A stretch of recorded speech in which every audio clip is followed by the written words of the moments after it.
আসসালামু আলাইকুম। এই অতিষ্ঠ গরমে আপনাকে ঠান্ডা এবং শীতল রাখতে হলে সবচেয়ে কার্যকরী একটা নিক প্যান হচ্ছে এটা। বাই এর চেয়েও ভালো নিক প্যান বাংলাদেশে হয় না। এটা হচ্ছে জিসুলাই ব্র্যান্ডের হচ্ছে প্রো একটা নিক প্যান। আর এটার ব্যাকআপ চার্জ ব্যাকআপ থাকবে কতক্ষণ জানেন? এটা 15 ঘন্টা লেখা আছে, বাদ দেন 15 ঘন্টা, 10 ঘন্টা যদি আপনি একটানা চালাতে পারেন তাহলে তো এনাফ। আর এই প্রোডাক্টটা দেখেন, প্রোডাক্টের ফিনিশিং দেখলেই বুঝতে পারবেন সবচেয়ে টপ ব্র্যান্ডের। যারা প্রিমিয়াম সেগমেন্টের এবং ভালো কোয়ালিটিটা চাচ্ছেন তাদেরকে বলবো এই একটা প্রোডাক্ট নেন। এটার মধ্যে এখানে ডিসপ্লেতে শো করবে কত পার্সেন্ট ইউজ করেছেন, সেটাও এখানে দেওয়া আছে। টাইপ সি চার্জ দেওয়া আছে।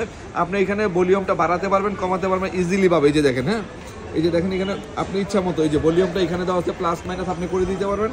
আর একবারে আপনাকে ঠান্ডা, আপনার 2 মিনিট দিলে আপনি পুরো মাথা থেকে পুরো ফেস থেকে, যাদের ফেসটা প্রচুর ঘামে, মাথা প্রচুর ঘামে, যারা কাজ করতে পারেন না অফিসে বাসায় এবং পাকঘরে যদি রান্না করে, তাদেরকে বলবো ভাই এই প্রোডাক্টটা নেন। যদি কার্যকরী না হয় আমারটা রিটার্ন করে, টাকা রিটার্ন করে প্রোডাক্ট দিয়ে যাবেন, ঠিক আছে? তো আমরা সেল করে, আমরা জানি ভাই সর্বোচ্চ ভালো জিনিস এটা। এটা একবার নিয়ে যান, আপনার টাকাটা বিফলে যাবেন, আমি গ্যারান্টি দিয়ে বলতে পারি। তো আর দেরি কেন, এখনই অর্ডার করে ফেলুন, সারা বাংলাদেশে হোম ডেলিভারিটা পেয়ে যাবেন। তার দেরি না করে এখনই অর্ডার করে ফেলুন। সবাই ভালো থাকুন, সুস্থ থাকুন, আর হিমালবাড়ির সাথে থাকুন। আল্লাহ হাফিজ, আসসালামু আলাইকুম।